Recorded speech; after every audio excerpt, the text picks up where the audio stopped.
I would like to talk to you today about an entirely new approach in dealing with Islam in our society. I call this new approach a voice for the voiceless. But before I get into it too much, let's stop and take a look at where we are now. At 9/11, which was, of course, the tragedy that awoke everyone to the possibilities of the terror from Islam, there emerged a new set of scholars, not the university scholars, but people like Robert Spencer, Serge Twickovic, Eben Warwick, myself, Andrew Boston. These were all people who were intellectuals, but they were not specialized in Islamic study. And this group of scholars has produced an enormous body of work on the factual doctrine and history of Islam. Now, how is this working? Well, in some ways it works extremely well. For instance, in actual debate with supporters of Islam, we always prevail because we have the facts. When it comes to work like on the web, debates and comments, at first on the web in the early days, people would come on the comment section of websites and debate. But that doesn't happen much anymore. The reason is we have intellectually prevailed. Our fact-based approach has worked extremely well on some things. If we continue doing what we've been doing for the next 10 years, what we've done for the last 13 years, we'll make progress, but not fast enough. And so I'm suggesting that there's another approach that needs to be taken. Because we may have the truth of the matter, but we can't find people who want to listen to us who are in leadership capacity. The clergy ignores us, the government ignores us, the universities ignore us, and the media surely ignores us. So we may be able to win a debate, but here's the deal. None of the authorities want to ever debate with us. We're never invited to the dialogues. So we need a new approach, and I'm going to suggest this new approach be moral, not fact-based. Now here's a clue as to why I even think about using a moral approach. When I deal with the powers that be in the media and whatnot, they never ever debate. They never point out anything that I've said factually that is wrong. What do? They go, you're a bigot, you're a hater, you're an Islamophobe. What are they saying? That people like me who use factual arguments are immoral. That's what a bigot is. So what our opponents tell us, and by the way, we have two opponents. We have the opponents who are the apologists and the opponents who are the Muslims. And I'm suggesting in this new approach that we completely ignore the Muslims and deal with the apologist. Why is that? Look carefully at how Islam is expanding its power in our civilization. It's doing so through the influence of leadership, and then leadership is the one that drives everything. So how do we deal with leadership? I say we use moral arguments because remember, that's what they say about us, that we're immoral. So the apologists for Islam are highly sensitive to moral arguments. I say that we need to start using the suffering that Islam causes, not the facts that cause the suffering, because the apologists are very sensitive to suffering. Remember, the left, and that's another thing, I think we need to start adopting a leftist language, which is we deal with oppressors and victims and suffering. So the new approach is to deal with pain and suffering. Now then, what we need to do, in my opinion, is start becoming advocates for the victims. The left, and we need to notice something here, that most of the apologists for Islam respond well to leftist arguments. They always want to save the victim. So we just need to give them new victims. Because you see right now, the way it works is, if I present a factual argument that refutes an imam, they go, oh, see, Bill is picking on the imam. The imam, bless his poor heart, is the victim of Bill's aggression. So what we need to do is we need to talk about new victims, because the apologists for Islam are highly sensitive to victims. This means that we stop talking about bad Islam. We stop talking about jihad. And instead we deal with the effects of jihad. We need to use morality and shame, not facts. I'm going to suggest that we adopt a new approach that is so simple that a teenager can, 1, understand it, and 2, be able to use it. Because you see, that's another disadvantage of the fact-based approach. You actually have to read and study. So we want to get away from that, and well, we don't want to get away from it. We want to leave it as one front that we can always win on, but I'm suggesting that we open up a new front based on victims and morality, because a teenager can understand suffering immediately.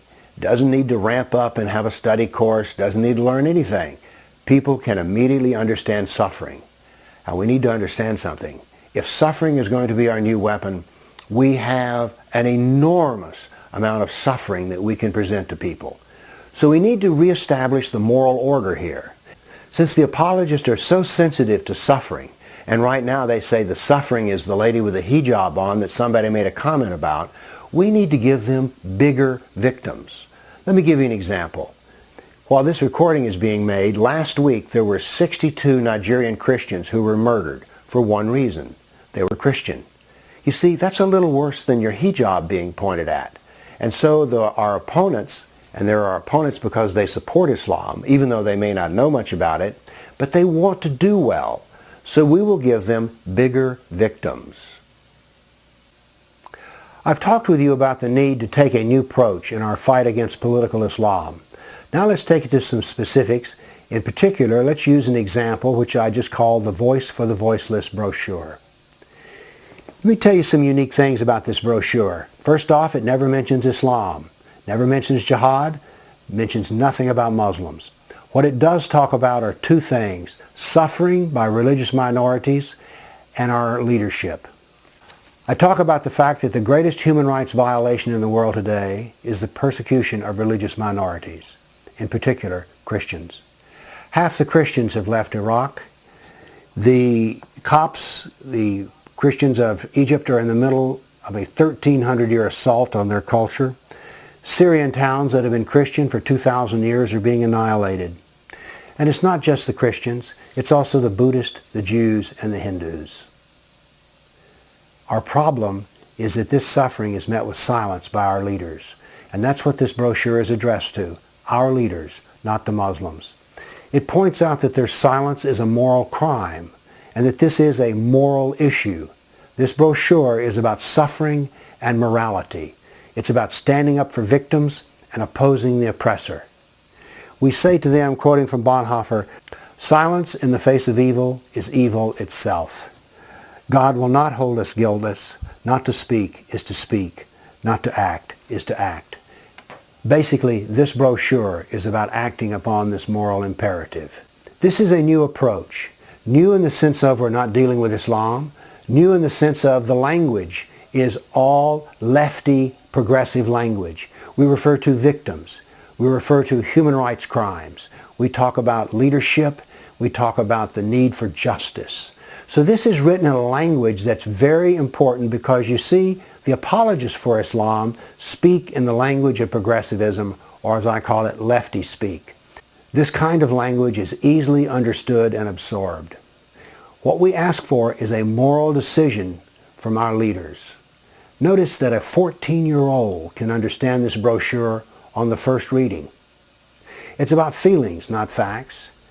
And also, we do not call names. All right, so it's a brochure, and it's a good brochure. But how are we going to use this? First, we need to understand something. We will not win our war against Islam on the web, with emails, with books, and web pages. That won't happen. We are going to have to get in the same room as our opponents. Here's a suggested use of this. I have 3 levels. The first level is personal. If you're a Christian, take these brochures, and by the way, they can be found at a website that's at the end of this lecture. Take them to your Sunday school class. Hand them out and start asking some questions. Can't we pray for these people?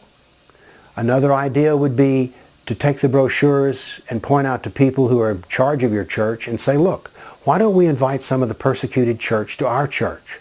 Or why doesn't our leadership go out and meet with them?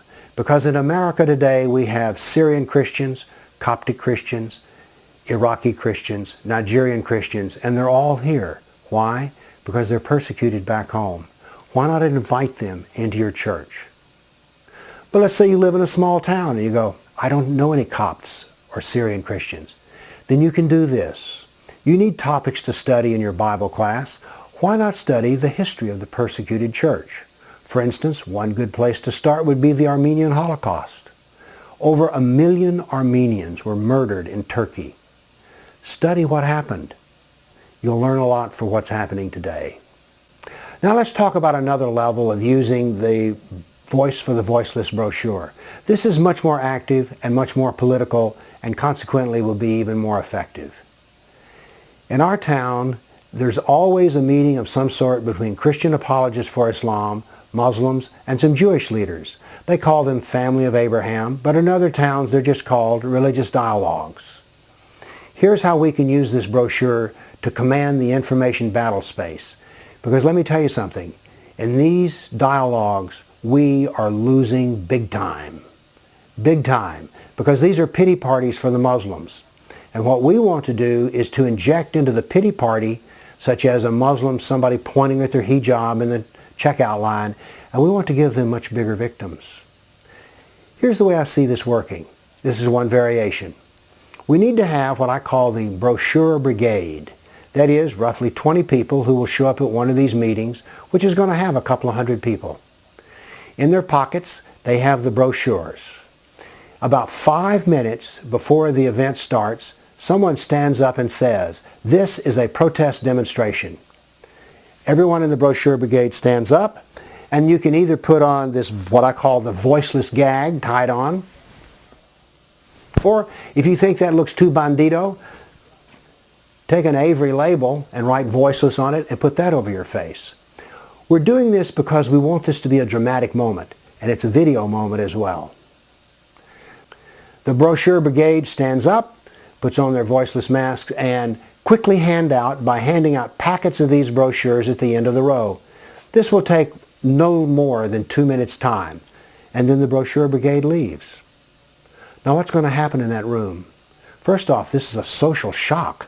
No one's ever seen this before. So what will happen is everyone will read the brochure.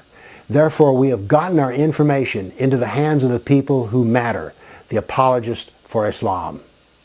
So that's the second level. The strategic part of this is to develop it to the point where every time that Muslims show up in the public marketplace of ideas, say a university lecture, the brochure brigade shows up and hands out the literature about persecuted Christians. This can be effective because what we want to do here is not to convert the apologist, but to simply put them in such a moral bind that the next time they have a Family of Abraham meeting or a religious dialogue, they just don't go. Therefore, we have neutralized them. Now, that's good, but there's something that we can do that's better. Because the brochure brigade has to wait until the Muslims and the apologists call a meeting together. We need a form of political protest that is offensive, where we get to choose the target and the time. The third level is what I call the committee. Here's the way the committee works.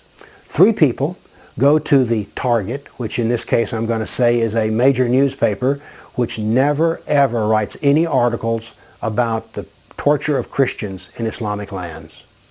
Go and just state the purpose.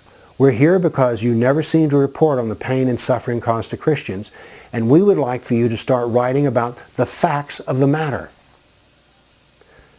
Come back in 4 weeks. In all probability, why would they change their corporate policy just because 3 people showed up? But now then, we have something we can do. We can now make a demand.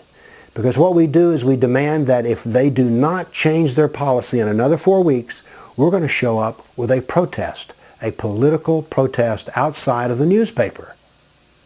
They don't want this. It would be simple enough just to run a newspaper article or 2 on the persecuted Christians.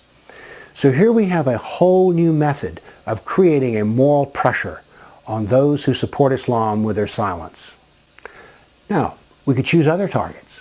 For instance, we could choose a bookstore, a large Christian bookstore that does not sell any books on the persecuted church, gives no history of the persecuted church, offers no explanation as to what's happening in the Middle East and in Muslim lands today. The committee goes to visit them and says the same thing they told the newspaper, except what they say now is, we want you, to put some books on your shelves that deal with the persecuted church. And by the way, we have a suggested book list. Please do this. Come back in 4 weeks.